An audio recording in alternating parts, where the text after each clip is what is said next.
Support for this podcast comes from Invent Together. I bet you didn't know that inventing activity by Black inventors peaked in 1899, and it has never recovered. Black and Hispanic college graduates patented half the rate of white college graduates. That's just one of the reasons why you need to know about Invent Together. When our patent system gets more diverse, our nation will get stronger and more successful. Find out how you can help diverse inventors and unleash economic opportunity at inventtogether.org.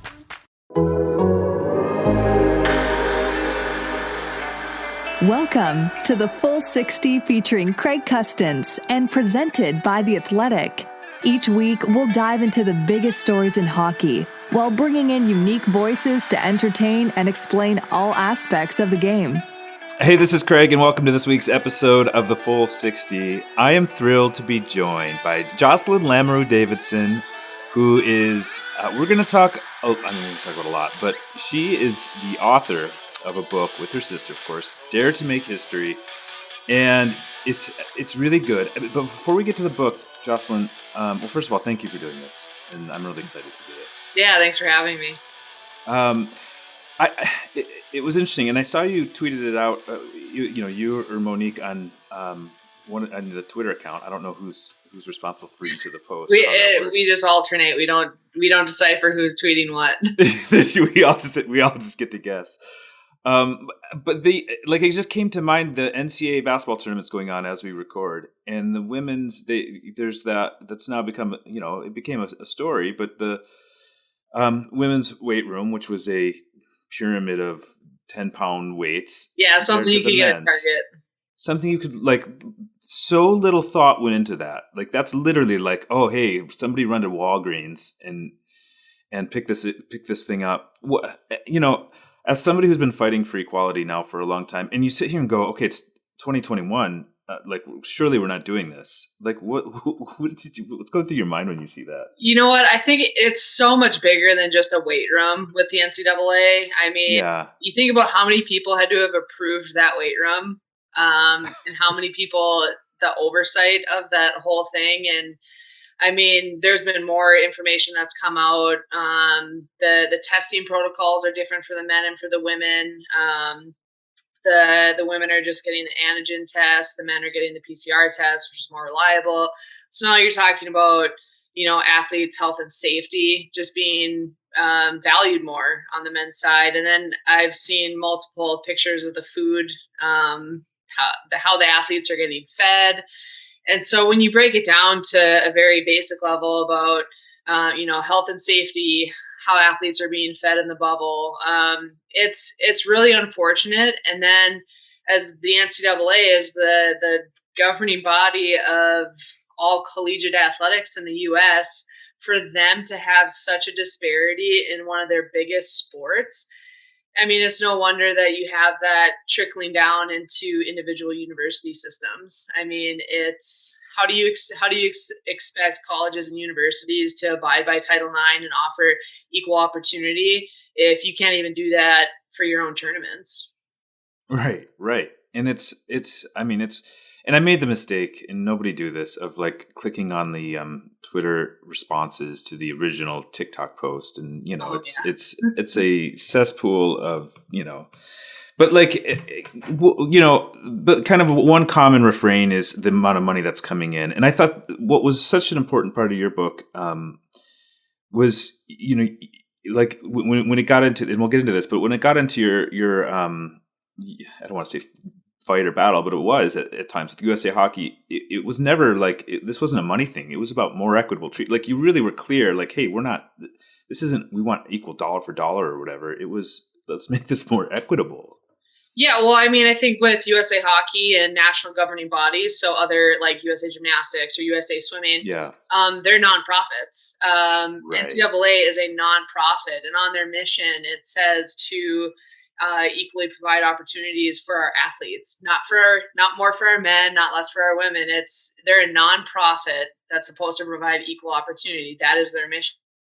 I've seen a couple screenshots of what the NCAA's mission is and what they put on their website. And the same goes for USA Hockey, for example. It's not a for-profit business, and they're supposed to provide equal opportunity for girls, women, men and boys. And so it's, I think it's almost comical at this point that people make the argument. And I think a lot of times it's middle-aged men who couldn't even hack the JV team in their high school careers. So, I think people need to educate themselves. Okay, that hurt a little bit over here as someone who couldn't make the JV, but no, I'm just go ahead. Go ahead.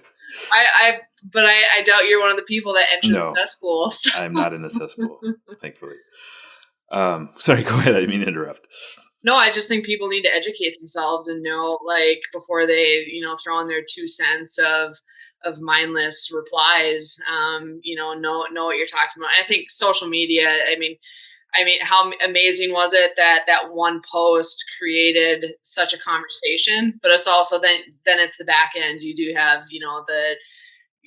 the cesspool of replies. And so there's that positive, negative spin on social media. But I mean, you take what you can in a positive way, and then I think you disregard the rest.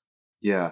I think you guys, and maybe it's just because I've forgotten anything previous, what you all did as a group in 2017 might have been one of the best uses of social media for something like this that we'd seen yet. It was still, Twitter was not in its infancy, but that was one of the first real coordinated attacks. And you mentioned in the book, but you guys had designed some of your own logos, you were hashtagging, it was very coordinated. It was a good use of Twitter, I thought. Absolutely. And we have, hockey goes through, as far as progression goes through the NCAA. So everybody on our team has a college degree, went to university. And so we have some communication majors, women that have worked in social media businesses. And so, we had a full on marketing social media blitz, and we had teammates creating the assets for the posts, and it was so well coordinated that multiple times we got asked about who our marketing team was. Right. And it was Team USA who was our marketing team. No, knowing the men, I'm not going to put anyone down, but if we would ask the men's national team to put together a marketing campaign and to design logos, I'm not sure it would go particularly well. Yeah, I'd kind of done that as well. But. All right. How would you assess? So I don't know I should probably have looked this up before having you on. You guys do a deal with USA Hockey. That's a 4-year deal in 2017. So we're close to expiration. I don't know. Yep. It expires at the end of this month in a couple weeks. And so negotiations have been going on to re-sign a contract and renegotiate. And we're in the process of figuring out those final terms. And thankfully, my sister and I are on the negotiating committee, even though we've retired. We're very appreciative that we're on the committee to be able to help set the players up in the next stage. And we really feel like that first 4-year contract is just the foundation. We want to keep building off of what we created in 2017. How's it going? I don't know how much you want or allowed to talk about it in the negotiating realm, I think we're in the middle of figuring that out, but I think the big thing is knowing that we're going to have a world championship. The IHF just announced it a couple weeks ago. It's getting pushed to May, but it's looking like all steam ahead for the world championships are happening. And I think the players just want to play, but also look forward to creating more momentum for women's hockey as a whole in the U.S. And I think after what we've done, the women's hockey world kind of looks at the U.S. to lead the charge in that regard. And so we definitely want to build off of what we created, like I said before. But I think there's definitely some positive points. There's some stuff that we need to come to the table at, and I think both parties are wanting to make that happen. I'm not naive enough to think that hockey won't have its own version of the NCAA thing. You know what I mean? I'm not going to sit here and think everything is solved. I know better than that. How would you assess where things are with equity in hockey as we sit here today? In the NCAA? I would say with USA, in pertaining to USA Hockey and across the board. Yeah. I think there's room for growth. I mean, I think about where I grew up in North Dakota. I currently live in Grand Forks, North Dakota. And I look at, the community itself prides itself in the University of North Dakota men's hockey team. There's no Right. longer a women's team. The university Right. cut the program 4 years ago. And then I look at youth numbers and why there's like 6 boys teams for every 1 girls team. Why is that?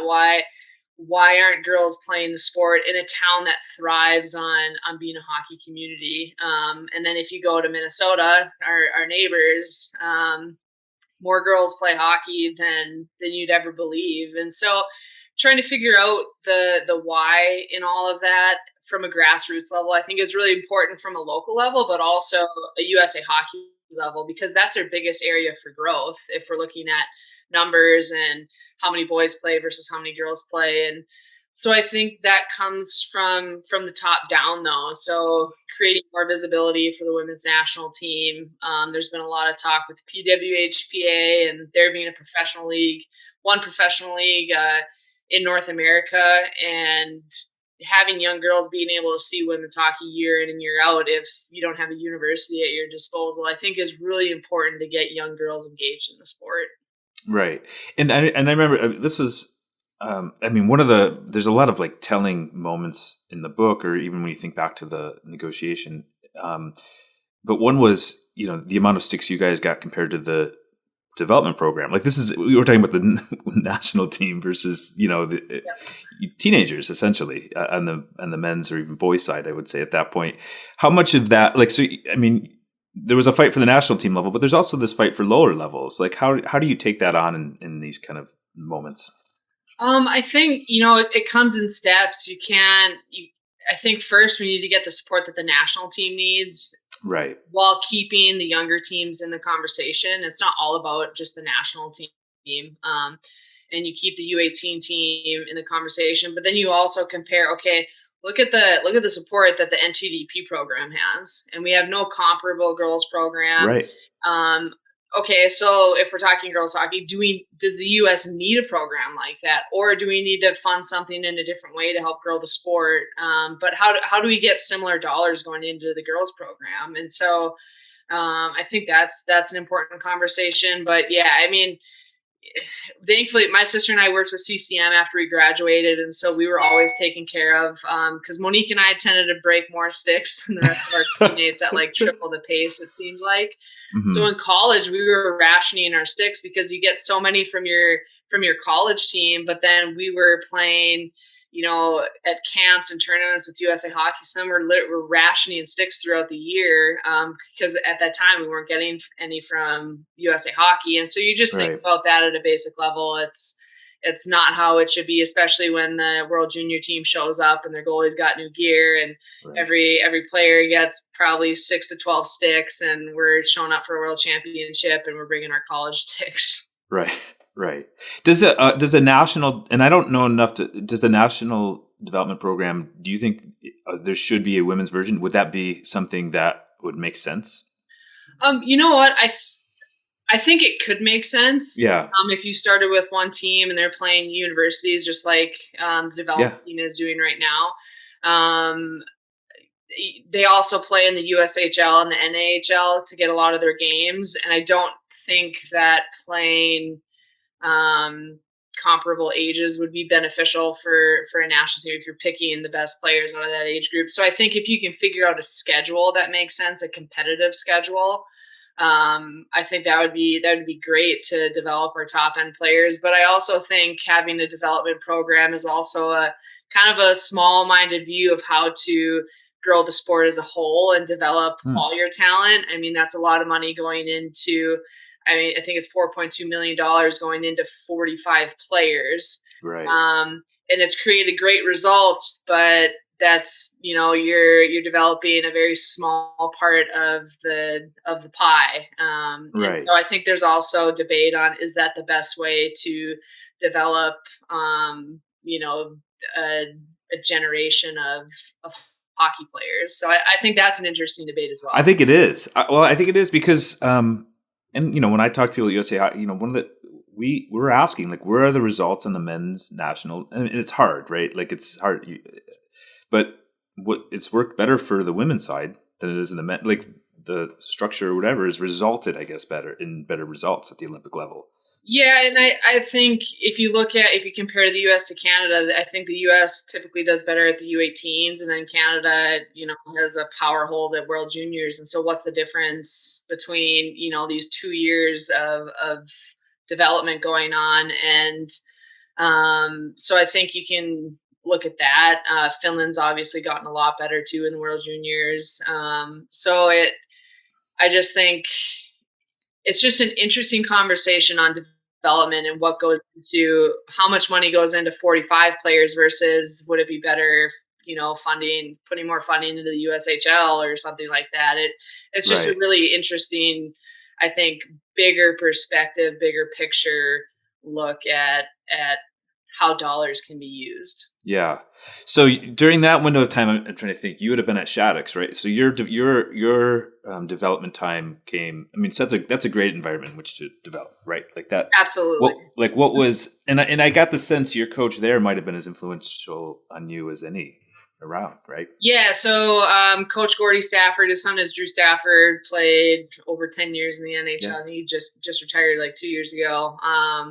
So his first year of coaching girls hockey was our first year of playing girls hockey. And my sister and I played 2 years of Pee Wees, played a year of Bantams, and then went to Shattuck.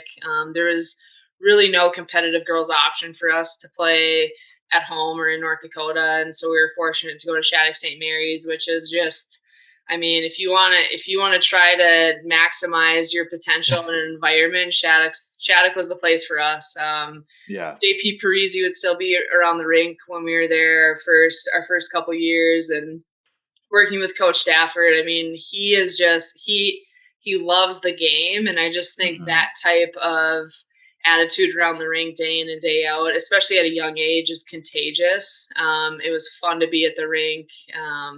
And you just wanted to play well for him. And he just had a way of teaching us lessons that resonated obviously well beyond hockey for us, into our veteran careers on the national team. And yeah, I mean, we loved every minute there. And Coach Stafford, he's a gem. Is there one lesson or one moment that you would pass on or that really was impactful from that time? I think there two that we mentioned in the book, actually.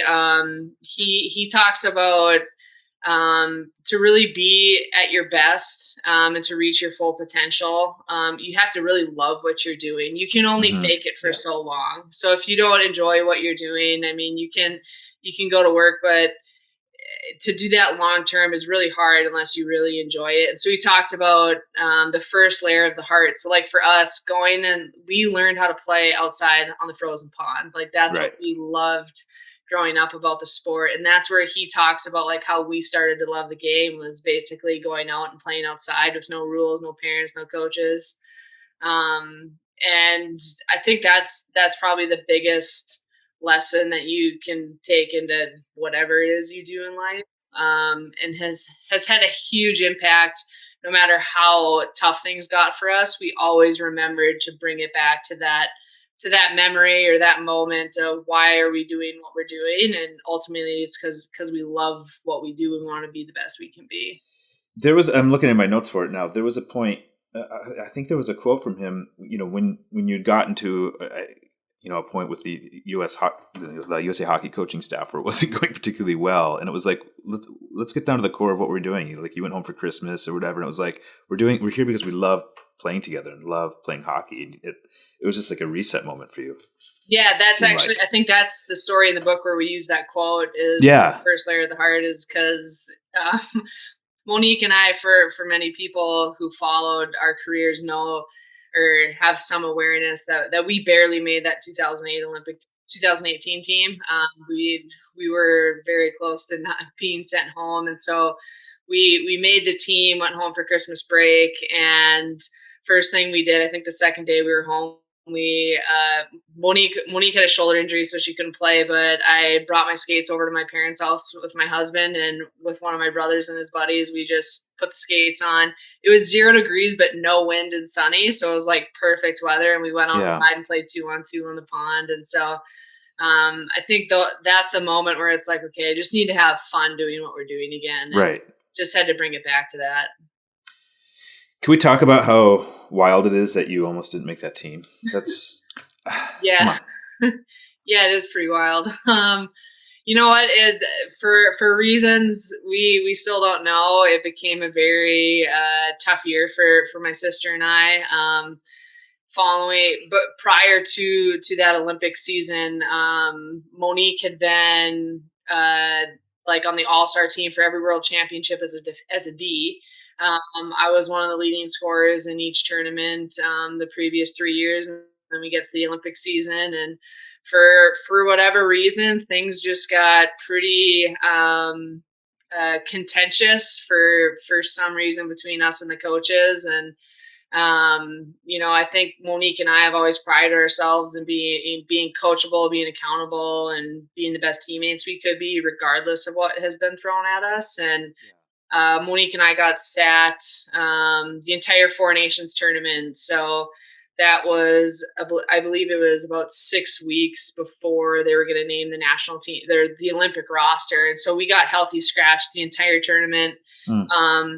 The ice for skating, like prior to the game, so that we could get on the ice and be ready in case we were going to play, got canceled. Like, we were on the ice by ourselves, just putting ourselves through our own practices. And still don't really know why. And so basically Monique and I were like, we got to show up every single day, and it's basically life and death. Like, it's a tryout every single practice. Our attitude has to be where it needs to be. We got to be great teammates, and whatever chance we get on the ice, we just have to be the absolute best we can be. So we ended up making the team. But then during the Olympics, we didn't play a ton in the tournament. I think we were ranked like 11th and 10th and 11th in ice time out of 12 forwards. But we still had very good tournaments. We had very productive. We did a very productive Olympics with. I would say it went well. Yeah. Yeah, and I mean, you probably wouldn't know the ice time situation unless you were told that, or like the stat was put in front of your face, because every time Monique and I stepped on the ice, we're like, we're going to be a reason why this team wins. And we just approached every single opportunity that we got to be on the ice as this is our chance to make a difference, and really just try to be the best teammates we could be.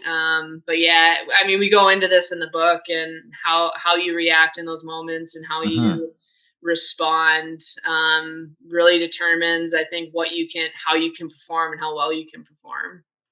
Do we have any working theories on why it went sideways? Monique and I were very vocal in the negotiations, but there were a handful of teammates that were as well the previous season, and I think there were some issues going on with it. I mean, we talk about it in the book. There were some issues with some weigh-ins and the appropriateness of it. And Monique, basically, I think with our leadership group, it was our entire leadership group that kind of agreed that this needed to be addressed. And Monique was the one who led the conversation. And then from that point on, things kind of went downhill. But I'm not entirely sure that was the pinpoint reason why. That might have been an excuse why. Right. But regardless, I think, you get thrown tough moments in life, and on hockey, when you're playing on a team, it's, someone's going to have to sit, regardless if it was us or not. And so we just tried to approach every day like, what we're going to be the best players to ever sit in the stands, and we're going to have the best attitudes, and we're going to be the best, bench players. If we're not going to step on the ice, we're going to be the best bench players that's ever been on this team. And that's kind of the attitude we took with us to the Olympics. So I want to talk this through a little bit. Because I've dealt with a lot of coaches that motivate in different ways and players that respond in different ways. And I know there's sometimes this thought that you guys won in spite of the coaching staff. We don't know. Do you think any part of it was let's try to maximize that line and that, you know what I mean? Like, and I'm not trying to defend any decisions that were made, but was this a coaching strategy or was this just? To be honest, I'm not really I'm not trying to give anyone credit. I'm not really sure that was the attitude of how we're going to get the best out of these two. This is what we're going to do and see if it works. So, I mean, our dad's from Alberta. He grew up in Fort Saskatchewan in a small town and very much had that old school mentality, like hard-nosed hockey. Yeah. Show up today and work hard every day, and you're going to do it. Like if you gotta block a shot with your bare shins, that's what you're going to have to do to help your team win. And so I think Monique and I, especially with the 4 older brothers that we had growing up, just kind of had the mentality that our confidence comes from within, and it's not going to come from our coaches. And almost, we just had a huge chip on our shoulder at that point. And I think because of the way we grew up, we were able to play. We were able to perform under that type of pressure and scrutiny. But I definitely that's not how you can treat the whole. I think you're seeing that in hockey in general and sports in general. Like if you want your best out of your players, you can't be on them all the time, ragging on them, belittling them. I think there's a better way and a more positive way to get the best out of the majority than how it went for us. Is your Wi-Fi struggling to keep up with your streaming, work, gaming, video calling, and more? What about all at once? It's time to treat your home to the world's superior Wi-Fi system with Orbi Wi-Fi 6 by Netgear. No more buffering, no more dead zones, and no more dropped Wi-Fi connections. Orbi Wi-Fi 6 by Netgear is perfectly engineered to ensure a fast, superior Wi-Fi connection across even the most demanding and sophisticated smart homes of any size. Upgrade to award-winning Orbi Wi-Fi 6 and untapped crisp 8K video streaming. Get crystal clear audio with faster speeds across all of your connected devices, all with zero interruptions. So are you ready to experience exceptional Wi-Fi? Upgrade to Orbi Wi-Fi 6 and save 10% today. Visit netgear.com/best Wi-Fi. That's netgear.com/best Wi-Fi with promo code athletic10 to save 10%. All right. I won't go too far into this book process stuff because it may interest only me as a writer, but I know there's other people that go through this. But what was interesting about the book is you have 2 authors, you and your sister, and I was wondering right away if there would, like, how you guys were going to do it, and it almost read like an oral history, right? Only you guys I thought it was a really good way to handle it, to go back and forth the way you did. How did that concept come about? And how did that go? That was the first big challenge of figuring out how we were going to write the book, because we didn't want to be in we and us all the time. Right. Because we both have our own individual experiences in life. Although much of what we have done has been very parallel and together, we both have individual experiences and have different perspectives on some major things that we've gone through. And so we wanted to make sure that we were able to share that, but figuring out that balance of, how often do you go back and forth, and making sure that it flows and it's not like, holy, who's talking here? I'm sure as a reader, you probably have to go back and double check who's talking sometimes. I did. Like there were times, I would just be like, okay, who, you would just go back to the paragraph head or whatever. Even if you had to do that, we felt like it didn't take away from the flow. We're twins, and sometimes it's confusing.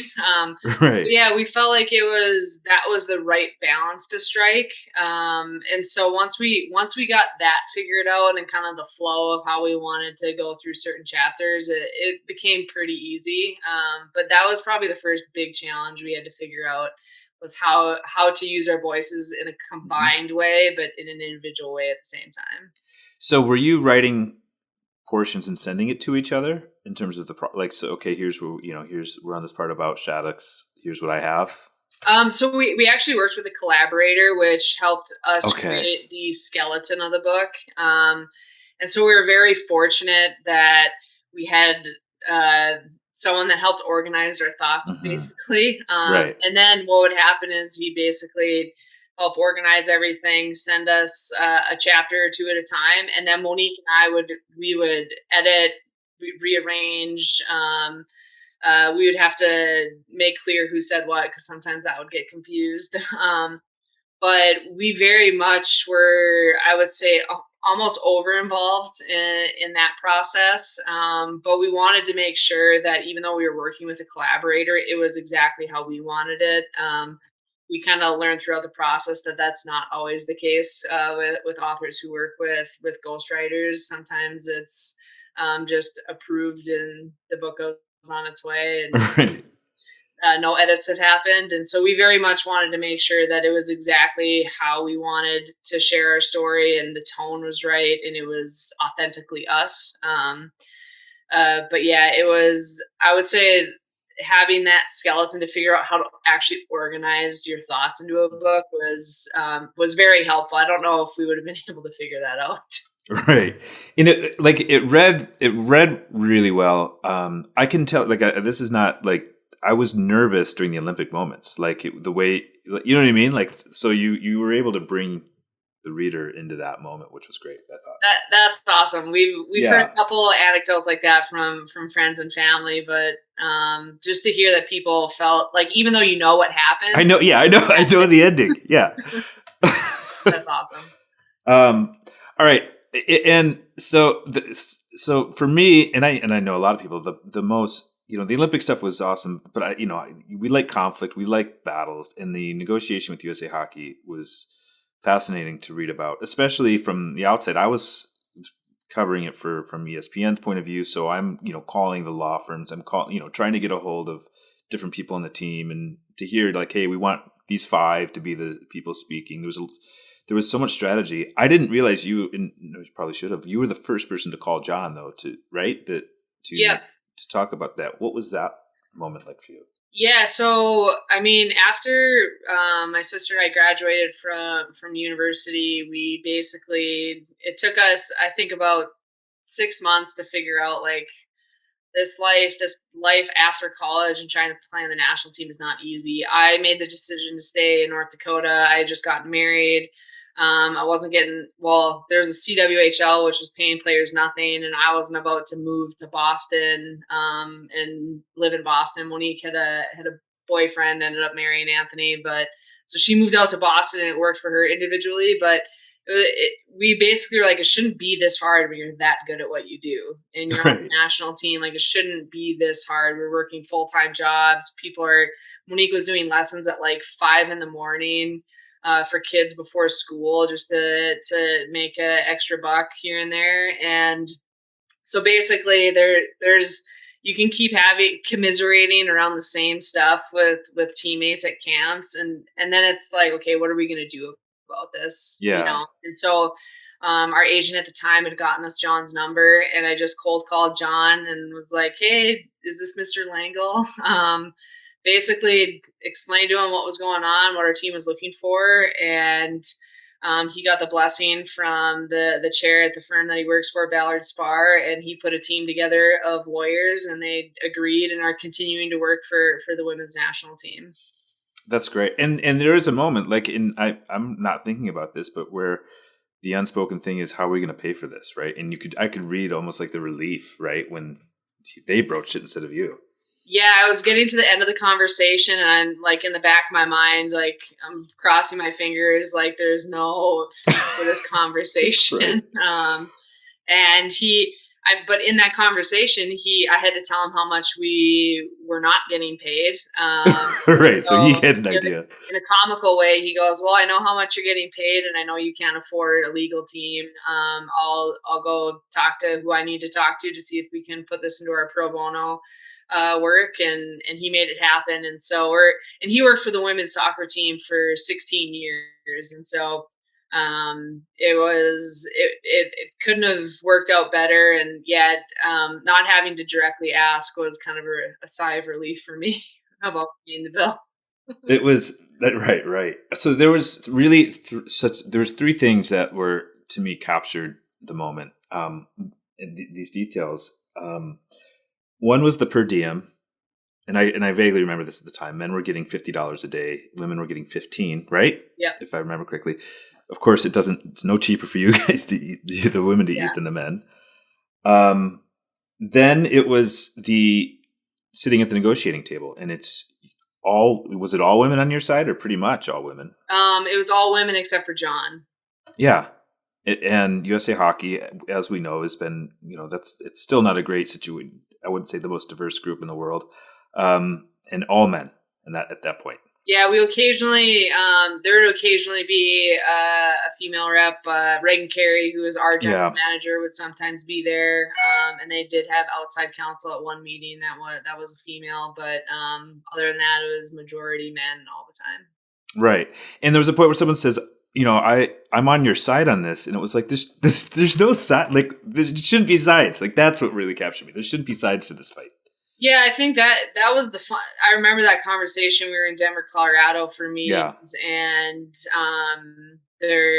one of the men across the table is like, "Well, our new so and so has a daughter that plays, so he's really passionate about that side of the game." And I was right. I just full stop kind of interjected, and in those meetings, a lot of the lawyers do a lot of the back and forth. But I just was like, that's the fundamental issue right there, is that you're saying that side of the sport, like you have to have a daughter to care. And right. There were, I would say, a handful of moments like that where it's like, you're kind of just shaking your head like, come on. Right. But yeah, I mean, I think that specific moment paints a picture of the type of attitude we were dealing with at the time, and the culture around how they wanted to support women's hockey. Yeah. And it's, it's years and years of tradition, I guess would be the word. Like, there's so much, and I think especially at USA Hockey, and I don't know what other governing bodies are like, but there just seems to be a lot of baggage or something that just seems to slow things down for whatever reason. Yeah, I mean, I obviously don't work for USA Hockey, but I think sometimes doing things the way that have always been done and then labeling it as tradition is backfall for not adapting. Right. And I think in today's day and age, to be successful, you have to figure out how the current world is working. And so when you say USA Hockey is not that diverse, hockey in general is not that diverse. But I think we all have to make a better conscious effort, because a lot of the issues that we were facing were just unconsciously happening. And sometimes that's almost worse, because no one made the decision to not give our teams world championship rings. It was simply an oversight. And so when you think about that, it can sometimes be more frustrating, but it's like, okay, no one's maliciously doing this. They're just literally not even thinking about what should be happening. Right. So in some instances, that's definitely more frustrating, and that's like a step behind someone consciously making that decision. But I think masking things in tradition just because that's how they've always been done is why we kind of got stuck in the position we were as players. It's like the person that says, "I'm not mad at you. I don't think of you at all." Is, you know what I mean? That's even worse. Like, be mad at me. Like, I don't want to be thought. Yeah. Yeah. That's even worse. That's way worse. Have you gotten rings? Have we? I didn't. So we've gotten, my sister and I have won 6 world championship rings. We have 4 or 5. I think we have 4 out of the 6 or 5 out of the 6. It was in the process, and then COVID happened, so there's a delay on it. But I think, another example is the men's sled hockey team got their Olympic rings from USA Hockey, I believe the summer after they won. So call it 6-7 months, and we just got ours like a month ago. So like literally 3 years later. No.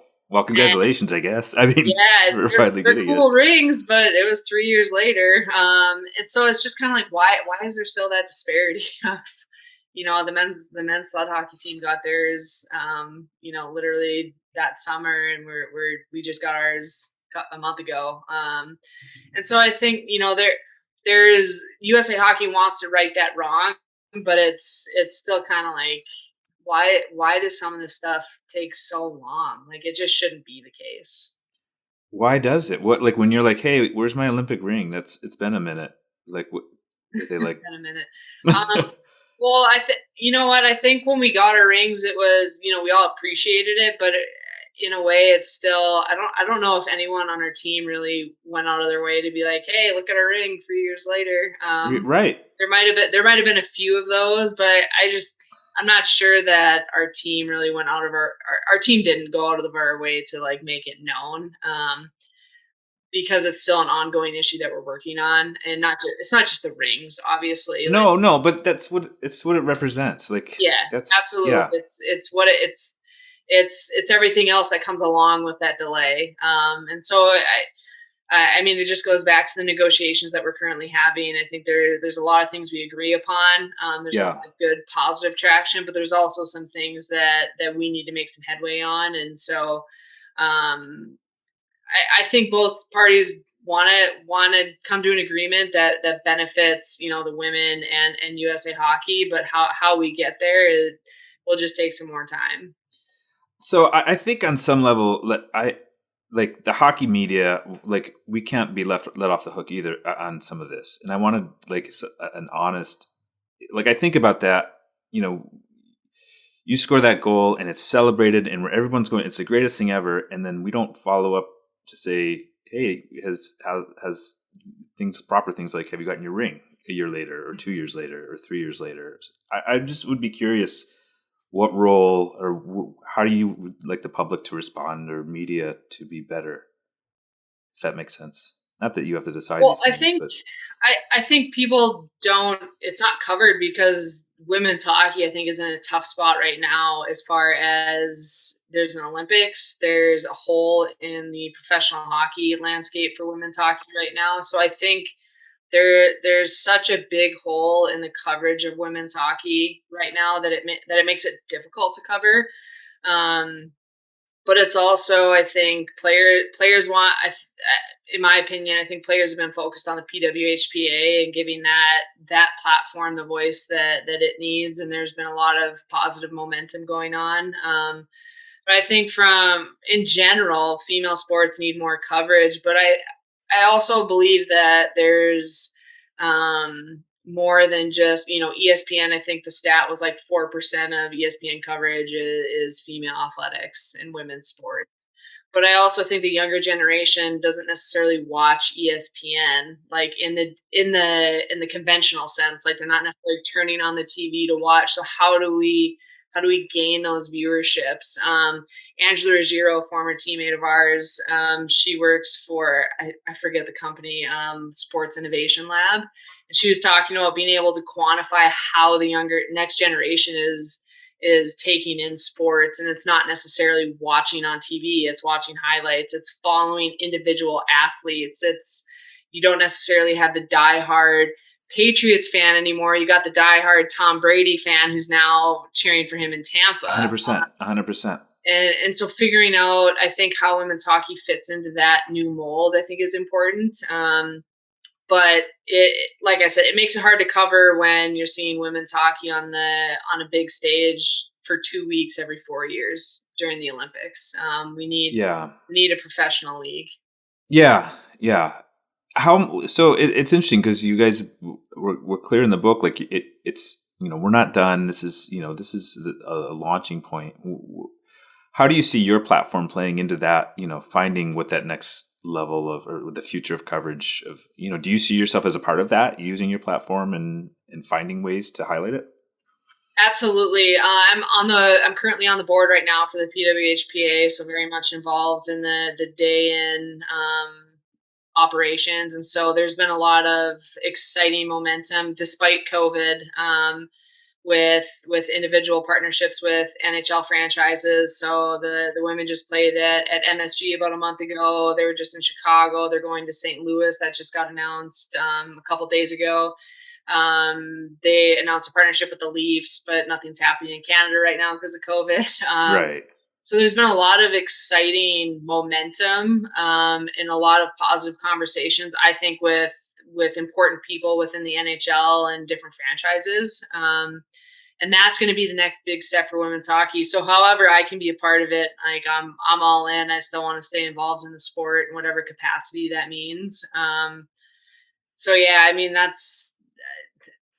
I've been asked like, what's next? Yeah, I guess that was the long way of asking that question. I guess that was a more concise way. Yeah. Yeah, I mean, if I can stay involved in a important way and help move this needle forward for women's hockey, I definitely want to stay involved. Yeah. And I want to leave. I mean, I don't want to like just cherry pick from the book, but I remember covering at the time that such a key point was almost this race to get to the lower level with the other women players that were, maybe on the playing D2, D3 and saying, hey, this isn't just a national team fight. This is all of us. What was that like as you're trying to find names and phone numbers and at the time, it's just to give you my perspective, I'm getting like texts from, hey, Jim Johansson's at this game and, Adrian or whatever it was, right? Like it was like, what? You got to be kidding me. So like there was this race to get a hold of people. It was such a weird moment. Yeah, I think, thankfully, Monique and I and John and other players on our team reached out to players on the U.S. soccer team to kind of prepare ourselves for what to be ready for. And so Julie Foudy, who is I think instrumental in helping us get organized, she said, once you guys announce that you're not playing, they're just going to go to the next set of players. And so we, as a team, felt confident. Okay, the player pool is taken care of. We've talked to the U18 team. We've talked to the U22 team. Like we're confident that we've got this. And then it couldn't have been more than 48 hours. I think USA Hockey decided to bypass basically the entire player pool in the U18 team because everyone was saying no. And they started going to basically every American-born Division I hockey player. So what ended up happening, once we found out those calls were happening, we got on the phone. We basically got the number, or I think we got everybody's number because we somehow knew someone on every team, and we got everybody's number, and we basically divvied up numbers, started making phone calls to individual players.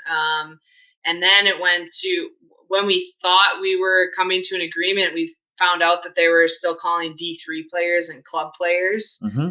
And when you mentioned that JJ being at the Adrian game, I forget we had a group text going and we find out that he's at that game. And so the game was in Plymouth. And so we at Cheyenne Darkangelo, who is in the player pool, who lives in Detroit. We're like, hey, Cheyenne, can you get to this rink and somehow go talk to these teams? Yeah. And so I don't know where she was in Detroit. She dropped everything she was doing, drove to the rink, and basically waited to slip into one of the locker rooms after the game was over and talk to these players. And it was like the MVP play of the week, play of the moment, because it was, these are players who would otherwise not get an opportunity to play on the national team. Yeah, they're literally like, hey, if you want to play for Team USA, we have some opportunities for some of you. And so, yeah, Cheyenne was the biggest play of the moment of those 2 weeks, I think, or one of the. But yeah, I mean, to be able to have that type of support where they could not field even a starting lineup was, I think, speaks volumes to what we were asking for as a team. What we were asking for was not greedy or selfish. It was right. It was, I think, resonating with people that it was so much bigger than trying to, get more money in our pocket. Right. That's really not what it was about.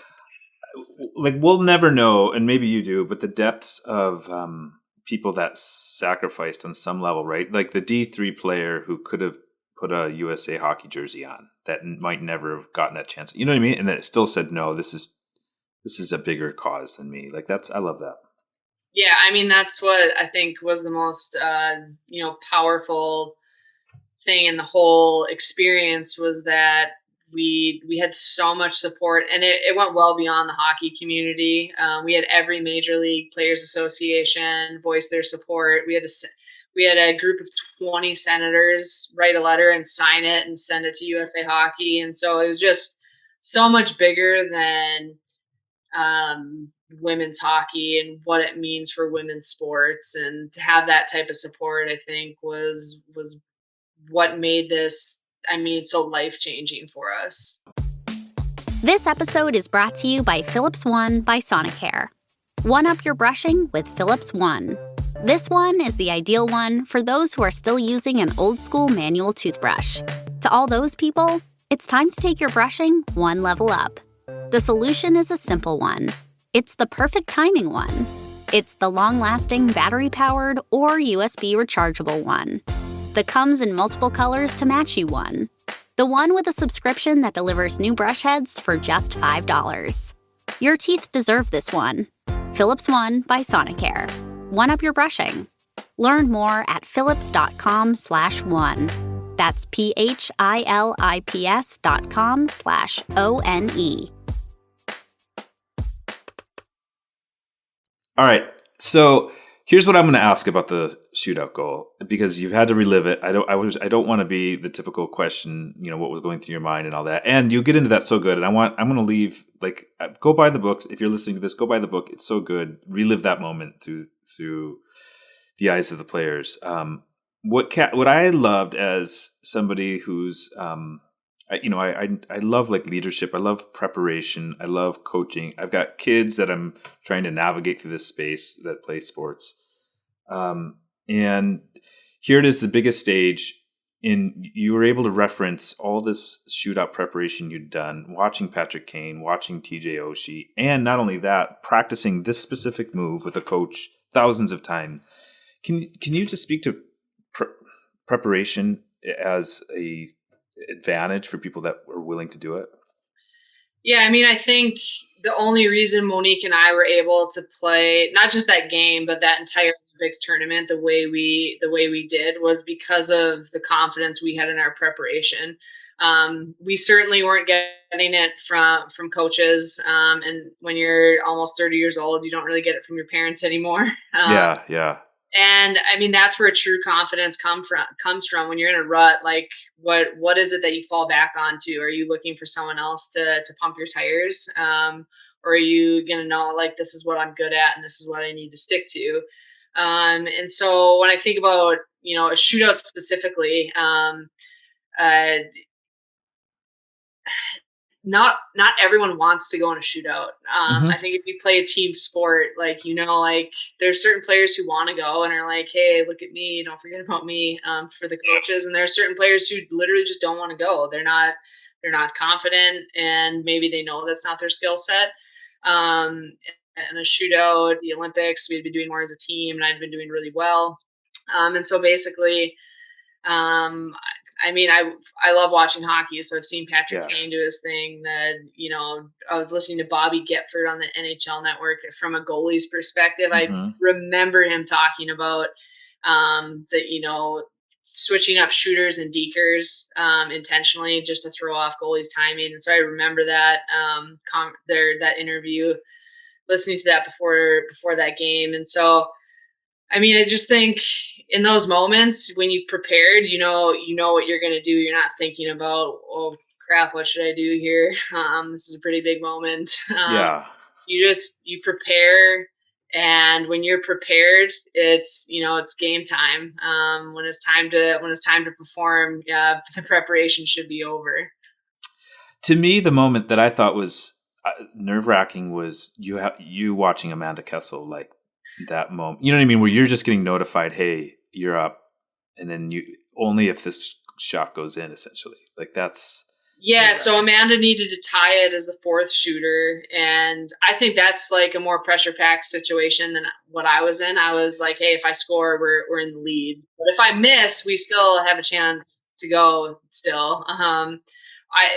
Amanda, she scores, and then I honestly thought Nider was going to score and it was going to be game over. And Zavdos makes a stellar glove save, and so when I went out there, I was like, "This is you prepare for these moments. You never know if you're going to get the opportunity." And when you're in it, I think most athletes know when you're in it, you're not thinking about anything else. You're not thinking about how many people are watching. Not necessarily even thinking about the game. The game's on my stick, the gold medal, is, it's kind of up to me at this point. You're just focusing on trying to put the puck in the net. Yeah. And I love you approach everything this way. You guys did a TED Talk, and it was, okay, let's find the best speech writer who can prepare us for this, right? Isn't that essentially what was it Michael Sheehan you used? Yeah, we through David Cohen, who knows Michael, they were able to prep us. And I don't know if in a 3-hour session, if I've ever been, I would say critiqued. I mean, criticized sounds more negative, but critiqued so much. But it was actually like enjoyable, and I learned a lot. And so really figuring out how to speak. And TED Talks are a total different ball game than other types of speeches that I've given. And so I'm so glad that we prepared the way we did with Michael, because that was, I mean, that's TED Talks are not an easy task. But it was pretty, when we went into it, I was nervous, but felt prepared. What was the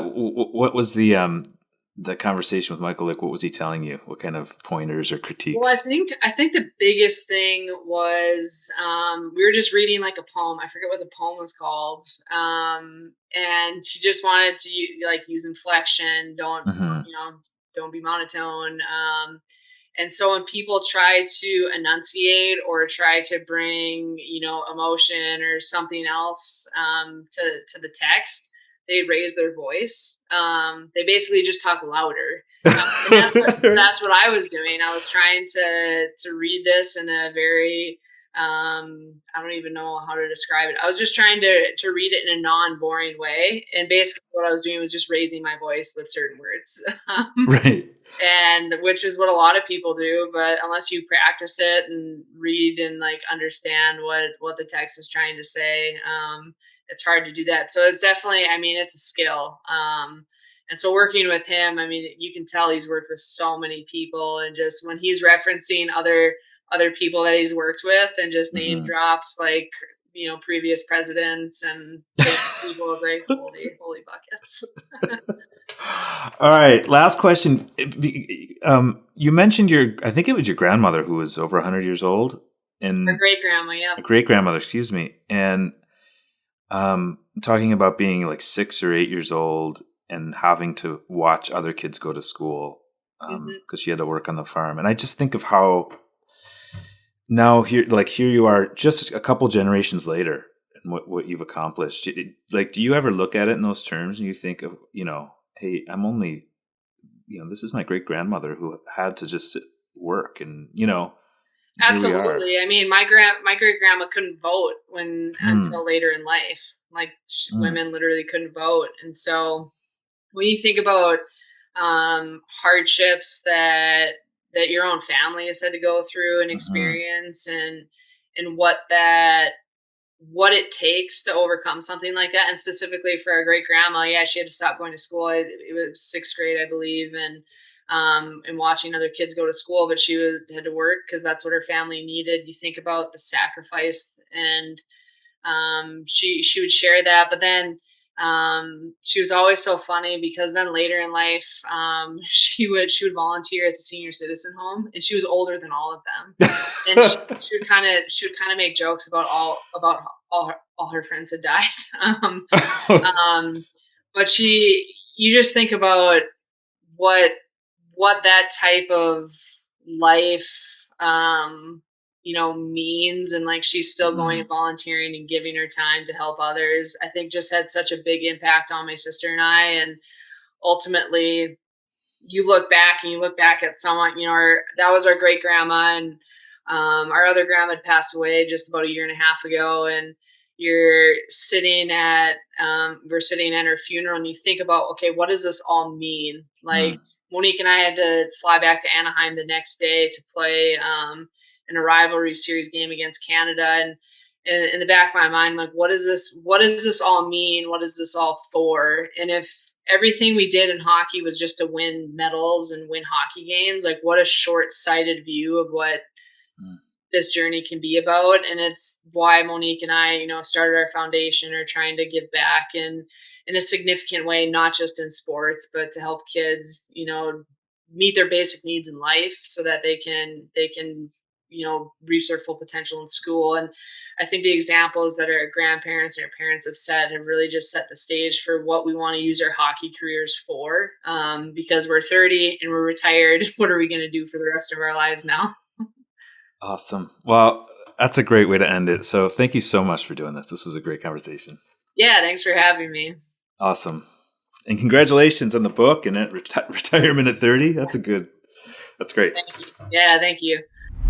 I want to thank Jocelyn Lamoureux Davidson for joining the podcast. I was really looking forward to that one for a long time. It's basically the moment that I saw the book come out, I knew we would have an opportunity to line that up. It was a great conversation. It was fun to do.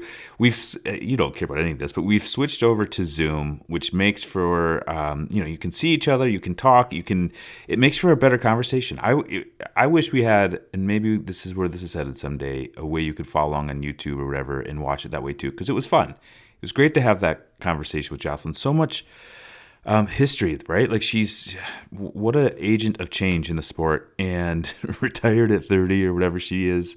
That they have great things coming. So again, the book that she wrote with her sister Monique is called Dare to Make History, Chasing a Dream and Fighting for Equity. And it's full of detail, full of their backstory. As an American, I found the part about the fight with USA Hockey so compelling. And if you're a Canadian, you even have to appreciate the Olympic chapter, even though I'm sure you don't want to relive some of that. But it was just so good, just awesome. Go get that book and give it a read. It was really good. And honestly, it's not to change subjects completely. I'm sitting here, and we're talking about right now on Slack is Tim Peel's, the firing or whatever we're calling it, of Tim Peel following him getting caught on the hot mic. And what makes me, what came to mind first and foremost, when I saw that last night, so I'm recording this on Wednesday, if you're listening on Thursday, this is a couple nights ago, it was, my first instinct was like, I saw it and I was like, yeah, of course there's makeup calls. Of course, like this is something he would say. It didn't even occur to me how bad it was, because how many times have you watched a game and you're like, oh, okay, it's the Predators are due here, or the Red Wings are due here, or the Maple Leafs are due here, and there's going to be makeup calls. It's ingrained in us watching these games, and as you saw everybody freaking out on Twitter about it. You saw the reaction. It became more than just a hockey story. And you realize, oh, wait, by the way, this is completely wrong. It's wrong that we expect makeup calls. It's wrong that my dog's barking when I'm trying to record a podcast. It's wrong that we have some expectation of controlling the game that includes calling penalties that aren't penalties. And so you saw the league come down hard on Tim Peel, even though whatever he was retiring in a month, so it's not really that hard. But it made it brings to light what's wrong with officiating in the NHL, and I think my biggest gripe is the way the game completely changes in the playoffs. I would love for us as a sport to maybe stick to one brand of hockey and say this is NHL hockey, not this is playoff hockey, and this is regular season hockey. So GMs don't have to build two completely different rosters or value different kinds of players based on the regular season and the playoffs. That's one or maybe five. And then the other thing to me is the complete lack of transparency. And this is going to sound a bit self-serving as somebody in the media. And so you take it with that, but the fact that we don't have access to these guys after the game to explain themselves, to say, "Hey, Tim Peel, we caught the mic was hot. Can you explain what who you were talking to and what you were alluding to there?" And this goes over and over again. And we're not saying we need to pile in and have 40 of us there. Other sports, you have a pool reporter. I would like more access to to try to get a referee on the phone. And believe me, we've tried. These guys are great. I think it would. This is a complete aside. I think it would help their image if you, as hockey fans, got to know them. And right now, you sit there and you want to be critical of them.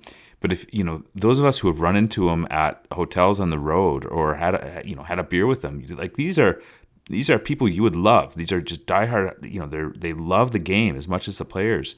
I mean, who else would put in the time and effort that they do otherwise?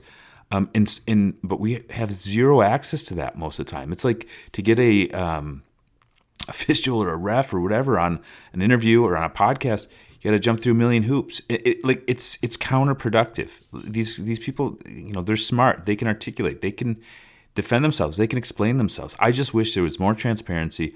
I wish there was more consistency from one season to the next. And I think maybe, I don't think it's going to happen, but maybe since this becomes such a big story in such a short period of time, it's an opportunity for the league to address some of that. It would be awesome if they did. I'm not optimistic, but it would be great. All right, a couple things before we wrap up. Ron Hextall, the GM of the Pittsburgh Penguins, joined Scott and Pierre on the Two-Man Advantage edition of the Athletic Hockey Show. So check that out. NHL agent Tom Lynn is Mike Russo's guest. And Tom Lynn is an interesting guy. I don't even know if you can find it in the archives. I don't know how far back the full 60 interviews go. But I had him on probably the first year I was doing this. And he, formerly of the Minnesota Wild front office, now an agent, is a interesting person. And I'm sure, I haven't listened yet, but I will. Mike Russo's conversation with him is fascinating. Also, make sure to check out the comments section on each one of these podcast episodes on the Athletic app. And a reminder, again, if you're not a subscriber, to go to theathletic.com full60. You get in for $1 a month. And if you're in Canada, go to theathletic.com/full60Canada to get that same deal. Whew. All right. This was awesome. Thanks again to Jocelyn. Thank you for listening, and have a great week.